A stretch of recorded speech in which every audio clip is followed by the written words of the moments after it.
আসসালামু আলাইকুম। জামাতে ইসলামী সংসদ নিয়ে যা করবে এটা তো নির্ধারিত, সব সেট আপ আগে থেকে সেট আপ হয়ে আছে।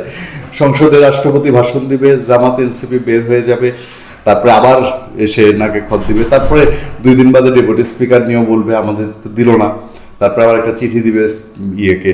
এই যে জুলাই সনদ বাস্তবায়ন হবে, বিএনপি লাইন ধরছে, বিএনপির তরিকা হলো বিএনপি তার মতো করে জুলাই সনদ বাস্তবায়ন করবে। এই দায় কাঁধে নিবে না যে বিএনপি জুলাই সনদ বাস্তবায়ন করছে না, কিন্তু জামাত বা ডক্টর ইউনূসের জুলাই সনদ বিএনপি বাস্তবায়ন করবে না, এটা প্রমাণিত। যাক, সংসদের প্রথম দিন নাটক এবং আমার কাছে আমি বলছিলাম যে ভাই এটা আমার দেখার ভুল হইতে পারে, আপনারা ক্ষমা সুন্দর দৃষ্টিতে দেখবেন। এটা আমার যদি কোনো ভুল থেকে থাকে তাহলে কি করবো, এটাই তো আমাদের নিয়তি, যে আমার এই সংসদটা আগের প্রায় 3টা সংসদের কাছাকাছি লাগতেছে, শুধু সেট আপ চেঞ্জ। আগে ছিল আওয়ামী লীগ জাতীয় পার্টির সংসদ, এই টাইপেরই সংসদ কিন্তু জমজমাট হইতো, আর হুলস্থুল কথাবার্তা।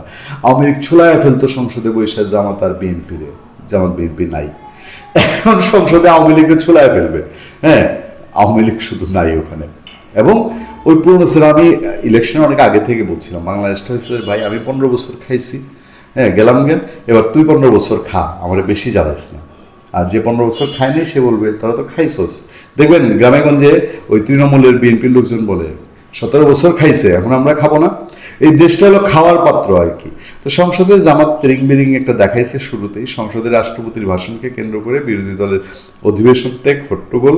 ত্রয়োদশ জাতীয় সংসদের অধিবেশনে রাষ্ট্রপতি ভাষণের প্রতিবাদ জানিয়েছেন জামাতের নেতৃত্বাধীন বিরোধী দলীয় এমপিরা। এ সময় তার বিরুদ্ধে তারা নানা স্লোগান দেন, এতে ব্যাপক হট্টগোলের সৃষ্টি হয়। বিকাল 3টা 40 রাষ্ট্রপতি মোহাম্মদ শাহাবুদ্দিন ভাষণ শুরু করলে প্রথমে আপনার বিরোধী দলীয় নেতা ও জামাতের আমির ডক্টর শফিকুর রহমান না না না বলে প্রতিবাদ করতে থাকেন। এ সময় অন্যান্য বিরোধী এমপিরাও আসন ছেড়ে প্রতিবাদ জানান। এক পর্যায়ে তারা অধিবেশন থেকে বের হয়ে যান, যদিও রাষ্ট্রপতির ভাষণকে টেবিল চাপড়িয়ে স্বাগত জানান সরকারি দলীয় এমপিরা। নাটকের ফার্স্ট স্টেপ, রাষ্ট্রপতি শাহাবুদ্দিন আহমেদ, এটা জাস্ট একটা ইস্যু, এই ইস্যু থাকবে না, এই ইস্যু ডাল হয়ে যাবে, সামনে একটার পর একটা ইস্যু আসবে। এই তারপরে জুলাই সনদ, রাষ্ট্রপতির ভাষণ শেষ, তারপরে এটার উপরে আলোচনা হবে, তাই তো? এই আলোচনা পর্ব যখন শেষ, তারপরে আসবে জুলাই সনদ হবে কি হবে না, তারপরে কি সংবিধান সংস্কার পরিষদ হবে কি হবে না। রাষ্ট্রপতির এই ইস্যু আর বাংলাদেশে থাকবে না। তাহলে জামাত কেন নতুন করে রাষ্ট্রপতির ইস্যু তুলেছে, এই প্রশ্নটা কি আপনাদের মধ্যে জাগে না যে আমাদের আসল উদ্দেশ্য কি? মানে এই রাষ্ট্রপতি সরিয়ে দিলেই তাদের ইচ্ছা সফল? এবার XYZ বিএনপির যে কেউ একজন আইসা রাষ্ট্রপতি, যেমন স্পিকার নিয়ে জামাতের কোনো সে নাই, স্পিকার নিয়ে জামাতের আমি দেখলাম বলল যে মেজর হাফিজকে যে আপনি একজন বীর মুক্তিযোদ্ধা, আপনি সফল হবেন আমরা আশা করি। এরকম রাষ্ট্রপতি সরে গেলেই তাদের কর্ম শেষ না, কিন্তু এখানে অন্য কোনো উদ্দেশ্য আছে। মানে এই মুহূর্তে রাষ্ট্রপতি সরিয়ে দিলে সেই পুরনো খায়েশ যে ডক্টর মোহাম্মদ ইউনূসকে এরা রাষ্ট্রপতি দেখতে চায়, এই দাবি কি সামনে আনার জন্য এইসব প্রেক্ষাপট তৈরি করা?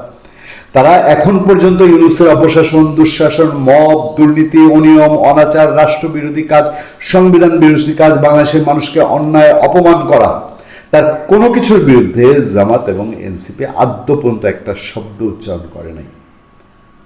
তারা কি মনে মনে এই ইচ্ছা এখনো পোষণ করে রেখেছে পারলাম না বিপ্লবী সরকার করতে? কিন্তু ইউনূস সাহেব যদি আবার রাষ্ট্রপতির চেয়ারে আসে আর প্রধানমন্ত্রী আর রাষ্ট্রপতির ক্ষমতার যদি ভারসাম্য আনা যায়, জুলাইয়ের তাদের যে প্রস্তাব সেটা পুরোপুরি বাস্তবায়ন করে, তাহলে বাংলাদেশে আমি ছাড়া আর কে, ভবিষ্যতে জামাত আর এনসিপি ছাড়া তো আর বিকল্প নেই।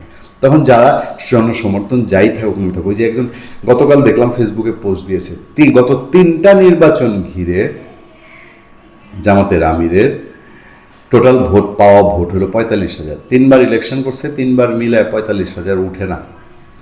আর এইবার সে নাকি হাজার হাজার ভোট বেশি পায় পাশ করে গেছে, পাগলেও বিশ্বাস করে না। তো সেই দিন আনার জন্য, যে আগামী দিনে জামাতেকে একাকার হবে, সেই দিন আনার জন্যই কি রাষ্ট্রপতি মোহাম্মদ শাহাবুদ্দিনকে নিয়ে এত নাটক? ভালো থাকবেন, সুস্থ থাকবেন। আপনার সাথে আমি আতিক রহমান, পূর্ণিয়া।